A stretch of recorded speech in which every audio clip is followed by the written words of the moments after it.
I hope you can see this. I've got the other end of this attached to the door handle at the far end of the house, and I think that's at least 12 meters away. I haven't got a very big house.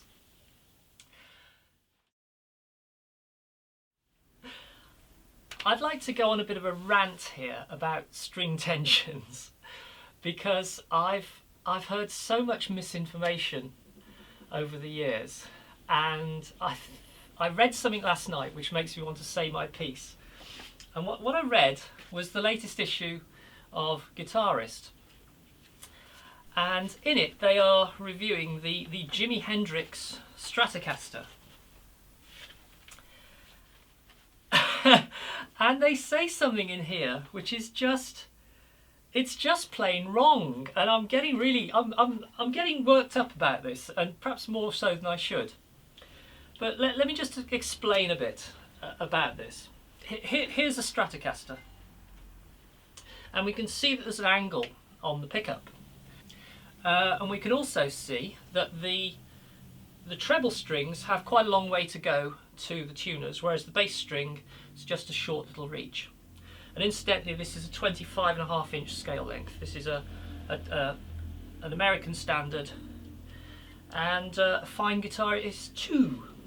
Now, the Jimi Hendrix, their tribute model, let me just explain a bit about Jimi's playing style if you don't know. Jimi was left-handed, and he played with a right-handed guitar. Basically, he played with a guitar very like this. But because he was left-handed, he swapped the strings over. So the treble string would be down here and the bass string would be up here. So he was playing it the way a right-handed person would. Now this had a number of effects. The ergonomics were completely wrong because he got the controls up here, the whammy bar was on top of the strings instead of underneath, and he hadn't got that great a neck access because the cutaway is in the wrong place.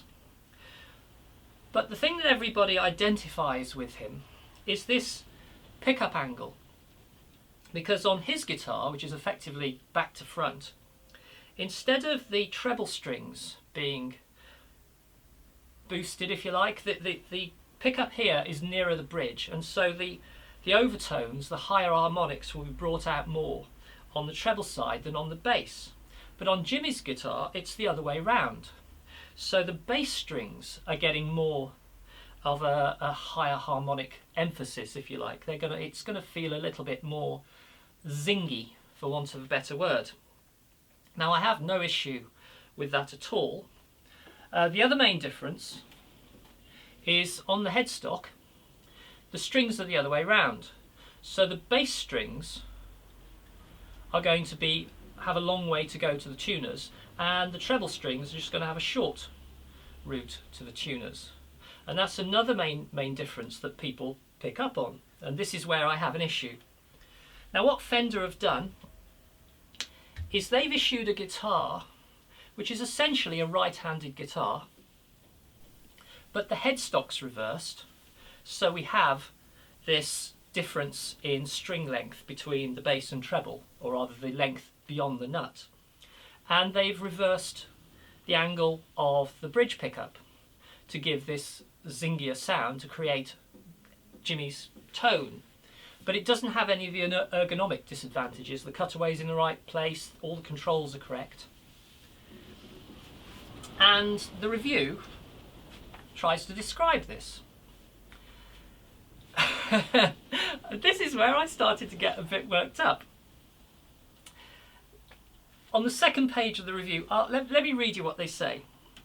Talking about the headstock. For example, the longer bass string travel to the farthest tuners meant greater tension and better tuning stability when drop tuning, as Jimi did, and the consequently slacker treble strings meant smoother bends and vibrato.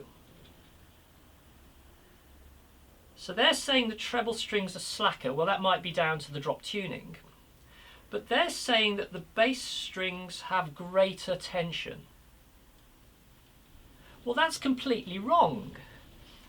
And I've seen this debated in so many online forums, and to put it in print, it annoys me because people are going to read that and just take it as gospel. Well, it's clearly wrong, because you've only got to consider a guitar with a locking nut.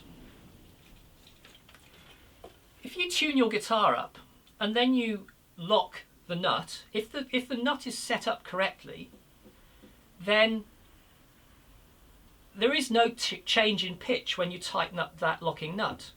And having done that, you can then remove these strings. You could cut them if you wanted to, and they'd remain anchored at the nut.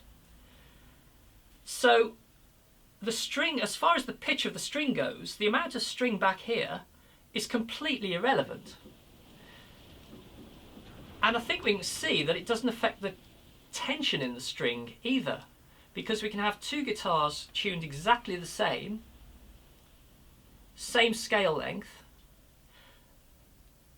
different headstock formats all up here, but because they're the same pitch, the same gauge strings, the same everything between nut and bridge, they have to be the same tension.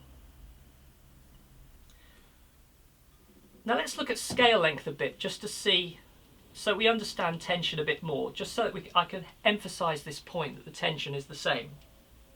And I'm going to bring in my Brian May guitar. And the big difference between this and a stratocaster is its scale length. This is a 24-inch scale length. And I'll take the pick out. It's much shorter. It's 1.5 inches shorter. And when you put the two guitars next to each other, which I will endeavour to do without damaging them, there's a zero fret nut on this, or a 0 fret. You should be able to see that the frets in no way line up, okay? But there's something magical about the relationship between these two guitars, because if we line them up so that the 0 fret on the Brian May is in line with the 1st fret on the Stratocaster, something rather magical happens.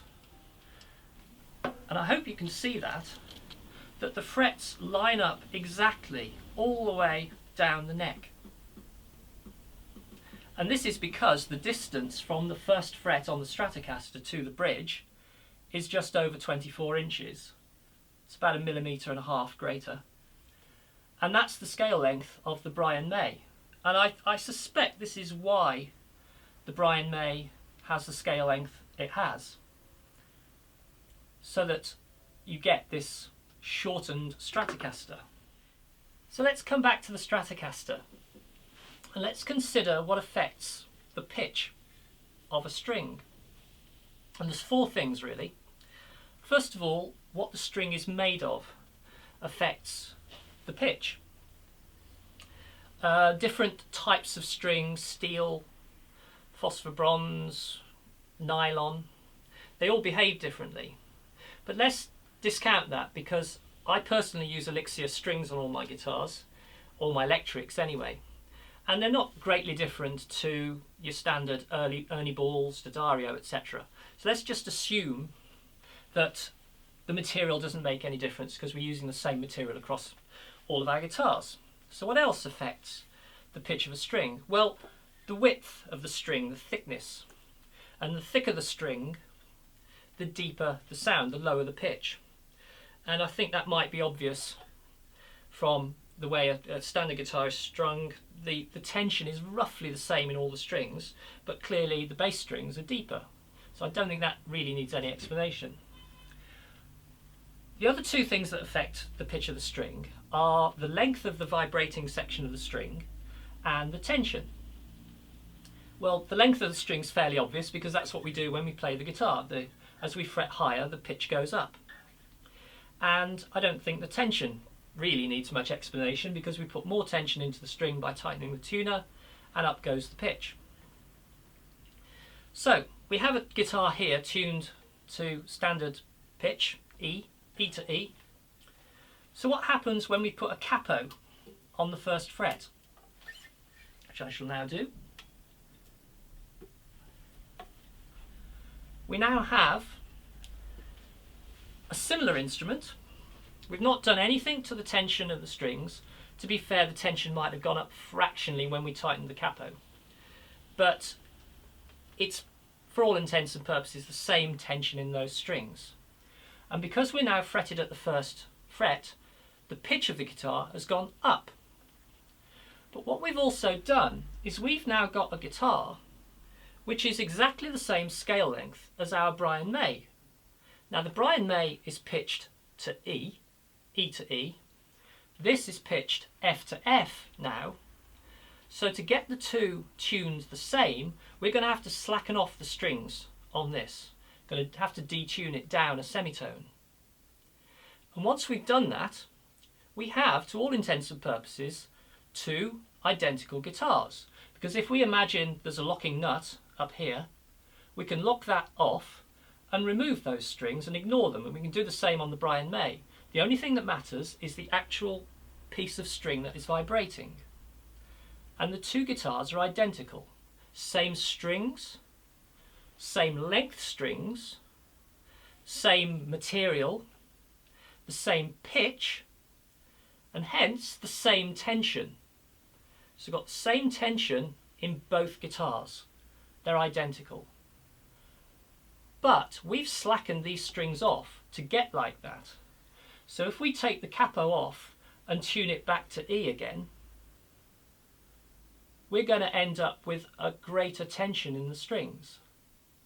So what we see from this is that a shorter scale length has lower tension strings, and a longer scale length has higher tension strings. Now this isn't immediately relevant to our Jimi Hendrix review, other than the fact that we are trying to compare two versions of the same guitar, both with the same scale length. And I'll just take that capo off. And so if they're the same scale length and they're tuned to the same pitch, the strings will have the same tension. And that tension will be higher than, say, a Gibson with its 24 3/4 inch scale length. But same scale length, same pitch, same material, same tension. That's the important thing. And what goes on beyond the nut is irrelevant to that equation. So why do people think that it's so important? We're now going to do a little experiment. I have here a piece of cord. It's non-stretch. At least it feels non-stretch. Certainly trying to stretch a short section of it, I can't. Maybe I can feel a slight give in it.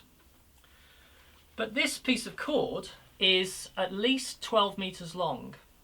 And I have the other length, the other end of it. I hope you can see this. I've got the other end of this attached to the door handle at the far end of the house. And I think that's at least 12 meters away. I haven't got a very big house. So I've got tension in this, and now when I pull, I can stretch it quite a lot. How far is that? We're going back. Yeah, I don't know, 20 centimeters. I can stretch that quite a lot. It suddenly feels very elastic. It feels very different to just taking a short section of it and trying to stretch it. Even a meter of it. A meter has hardly any give in it at all. I can't, well, that's not a meter, but you know what I mean. I can't get that to stretch, but give me 12 meters of it and it suddenly starts to feel really floppy. Okay? So, coming back to our stratocaster,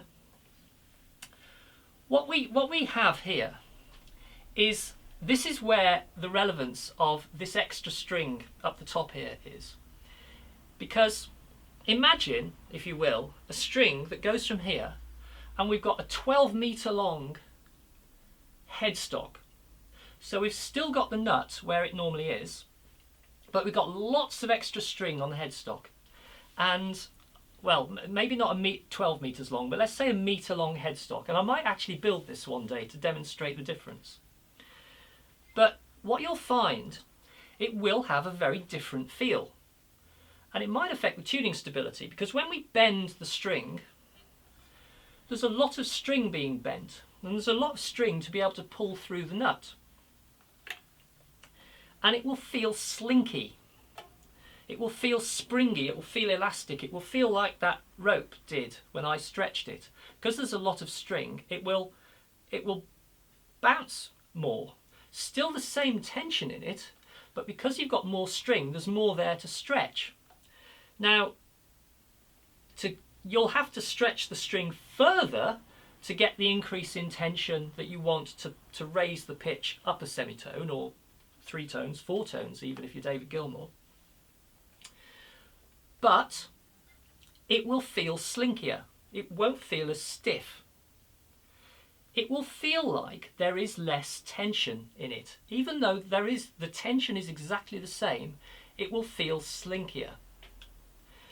And that's what this article is touching on. On the standard stratocaster, the top string will feel slinkier than the bass string simply because it's longer and there's more there to stretch. But comparing this guitar with the Hendrix guitar has very little string here, and the strings will feel a little bit stiffer at the top. They won't feel as slinky because there's not as much string to stretch. Well, what did Guitarist magazine write? They said that and consequently slacker treble strings. Well, on the Hendrix guitar, the treble strings will feel tighter. Now, this is a very subtle effect, but there is a 10% difference in the length of the strings. I think it's about 10%? About that, I think. So, if you're used to the feel of a Stratocaster, you should be able to feel that, I would say. But regardless of whether you can feel it or not, to say that the Hendrix guitar has a slacker treble string, and what's more, a greater tension, to quote them, in the bass strings, is just ridiculous. In fact, the bass strings will feel slacker because they will feel more slinky, more spongy. So they're not just wrong, they've got it completely the opposite of what it is. I mean, it's wrong anyway because the tension's just the same regardless of how much string there is in the headstock. But the feel of the guitar will be that the treble strings will feel stiffer and the bass strings will feel looser, even though they've got the same tension in them. And relax. So that's my rant. And I just, it annoys me when I see people write stuff about this, because people can be very forthright and you know, they have their little corner to defend. But it's just, all you've got to do is think about this and you see the fallacy in some of these statements. So I hope that helps, I hope that educates, but at least it's got a weight off my chest. So thank you very much. Bye bye.